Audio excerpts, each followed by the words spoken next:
इंदुमती विभा संभार भियाई पुरोहित सना सतानंद मुनि कुरकाई बोइले मुनि बेगे दूत पठिया कुशध्वज कुमिथिला पुर कुअणाओ इंदुमती नदी तीरे समासा इंदुमती नदी तीरे संकाश नगरी रही कुशध्वज तही बास करी ताकू देखिबाकू मन हेउछि मोहर से मध्य देखिबे एते आसीबी भाघर एते कही कन्या कार्ये गले से जनक पुरोहित सतानंद पठाइले लोक दूते जाई कुशध्वज आगरे कहिले कुशध्वज नरपति शुणी तो सोहेले से दूतंक संगतरे कुशध्वज मिशी मिथिला नगरे प्रवेश हेले आसी सतानंद जनक ए दुहिंक पादरे आग बंदी बसिले से जाई आसनरे मंत्री श्रेष्ठ सुधामंकु जनक नरपति डकाइन पठाइले दशरथ प्रति जाओ मंत्री वर बेगे दशरथ पाश्य तांको आगे जनाइब आंभर संदेश पात्र मंत्री गुरु आदि समस्तंकु धरी प्रवेश हुअन्तु आसी आस्थाने आंभरी एहा कही संगतरे घेनाई आसीब आम समीपरे आनी भेट कराइब आज्ञा पाई मंत्री गले अत्यंत हरसे प्रवेश होइले जाई दशरथ पासी नमस्कार करिबरे अयोध्या नायक आपणक प्रति मते पेशिले जनक पुरोहित उपाध्याय पात्र मंत्रीगण घेनी करी मो संगते आसन्तु आपण ताहा शुणी दशरथ आनंदित होई बाहरिले समस्तंकु संगत घेनाई वशिष्ठंकु आगे नहीं दशरथ गले जनक नरपति आगे सभारे बसिले आनंद होइले देखी जनक राजन यथा विधि पूजा करी कले बहुमान्य नाना कथा मान बसी कुहा कुही हेले कथा छळे दशरथ एमंत कहिले सुन हे जनक नृप ए वशिष्ठ जाति इक्ष्वाकु वंशर इष्ट देवता अटन्ति जानन्ति ए आम्भ पूर्व वंश समाचार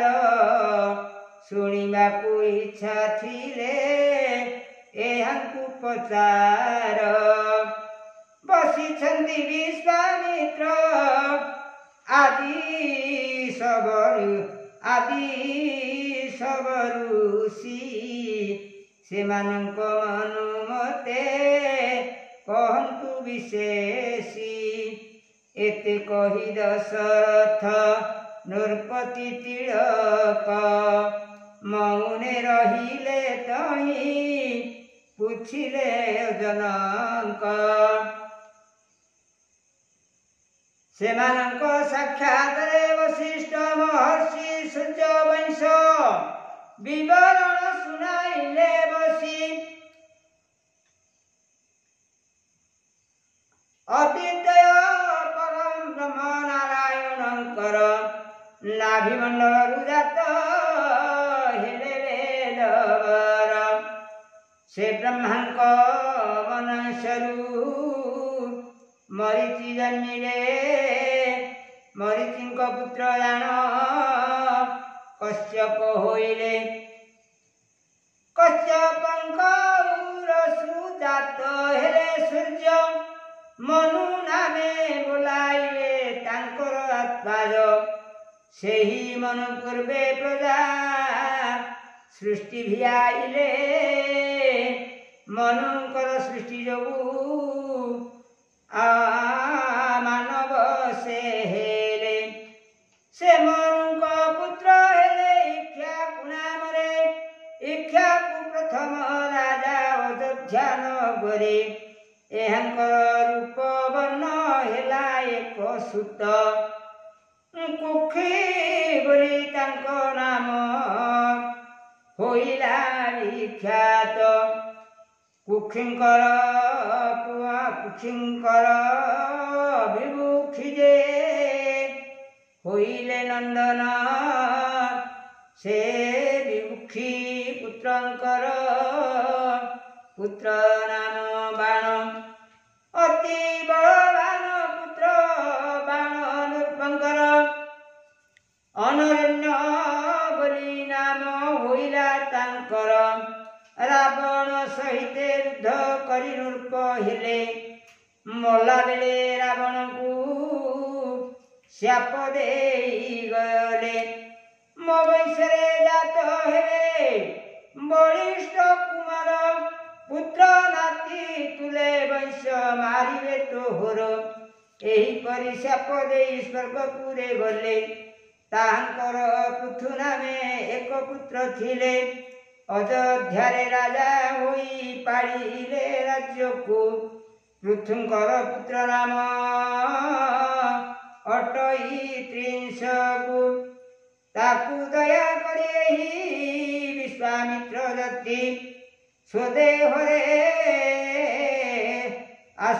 ସ୍ୱର୍ଗେ ବାସ ଦେଇଛନ୍ତି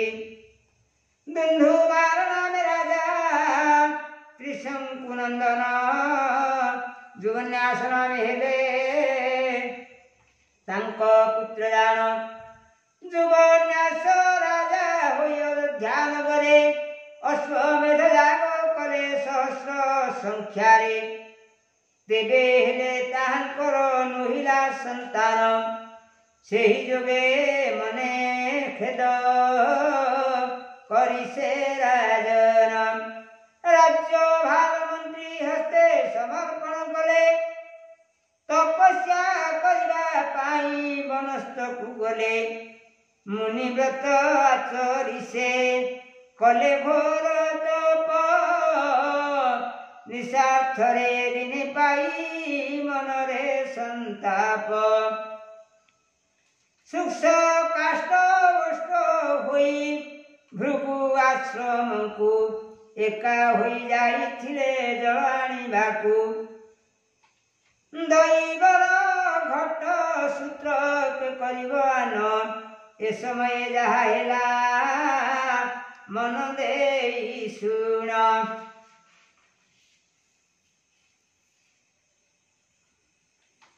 ଯୁବନ୍ୟାସ ରାଜାଙ୍କର ପୁତ୍ର ହେବା ପାଇଁ ଭୃଗୁ ଋଷି ଯାଗ ଶେଷ କରିଥିଲେ ତହିଁ ମନ୍ତ୍ରପୂତ ଜଳ ଘଟ ଥୋଇ ସେ ବେଦୀରେ ଶୋଇଥିଲେ ମୁନିଗଣ ଅଚେତ ନିଦ୍ରାରେ ସେ ସମୟ ଯୁବନାଶ ପ୍ରବେଶ ହୋଇଲେ ଦେଇ ଦେଇ ସେ ମୁନିଙ୍କୁ ଭିତରେ ପଶିଲେ କଣ୍ଠ ଶୁଖି ପୁତ୍ର ପରି ହୋଇଥିଲା ସ୍ୱର ସେ କାରଣ ଡାକି ନ ପାରିଲେ ନୃପବର ବହୁ ଚେଷ୍ଟା କରି ତହୁଁ ଡାକନ୍ତେ ସମାନେ ନ ଶୁଣିଲେ ମୁନିଗଣ ନିଦ୍ରା ଚେତନେ ଜଳ ଖୋଜି ଖୋଜି ନୃପ ଭାବିଲେ ସେଠାରେ ବାରି ପୂର୍ଣ୍ଣ ଘଟ ଦେଖି ବେଦୀର ଉପରେ ଆକୁଳରେ ସେ ଘଟକୁ ଉଠାଇ ନୃପତି ଜଳପାନ କରି ହେଲେ ମାନସେ ତୃପତି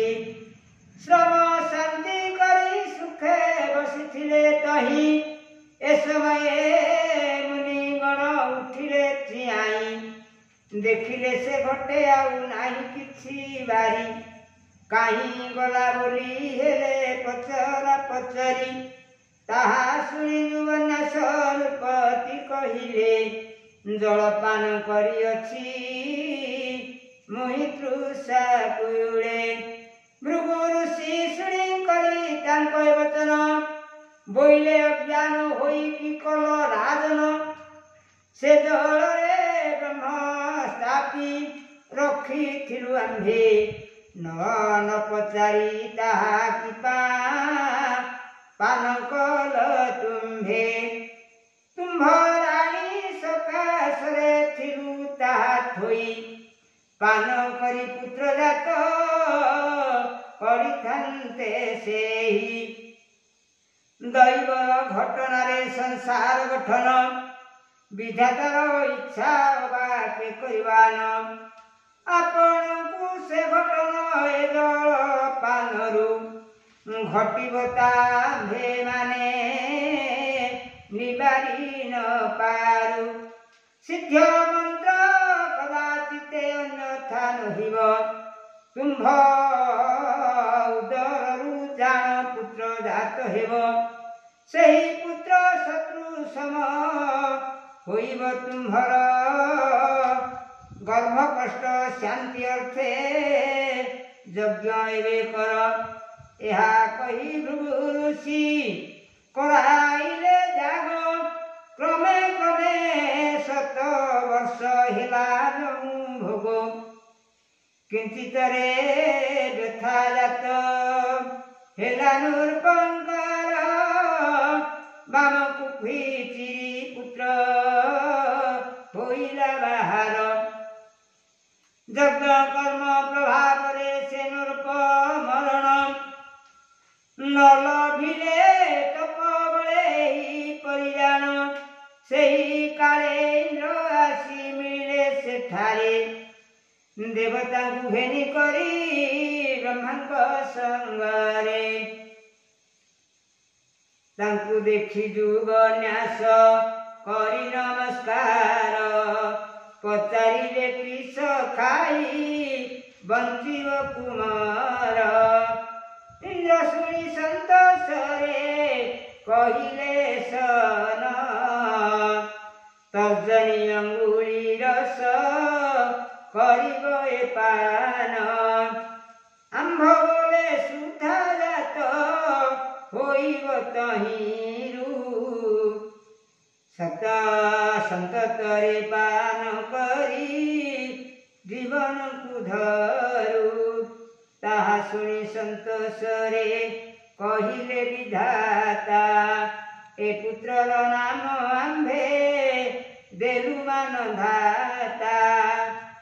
ଚକ୍ରବର୍ତ୍ତୀ ରାଜା ଏହି ହେବ ପୃଥିବୀରେ, ଏତେ କହି ତହୁଁ ସର୍ବେ ଗଲେ ହରସରେ। କିଛି କାଳ ଉଦ୍ଧାରେ ହେଲେ ସେ ରାଜନ, ସପ୍ତଦୀପା ପୃଥ୍ୱୀ ହେଲା ତାଙ୍କର ଅଧୀନ। ମାନଧାତାଙ୍କର ପୁତ୍ର ହୋଇଲେ ସୁଗନ୍ଧି, ସୁଗନ୍ଧିଙ୍କ ପୁତ୍ର ନାମ ଅଟେ ଧ୍ରୁବ ସନ୍ଧି। ଧ୍ରୁବ ସନ୍ଧି ପୁତ୍ରଙ୍କର ଭରତ ନନ୍ଦନ, ଭାରତ ନାମରେ ରାଜା କଲେ ସେ ଗଠନ। ଭରତଙ୍କ ପୁତ୍ର ନାମ ହୋଇଲା ଭୂଧର, ଭୂଧରଙ୍କ ପୁତ୍ର ଖଣ୍ଡ ନାମେ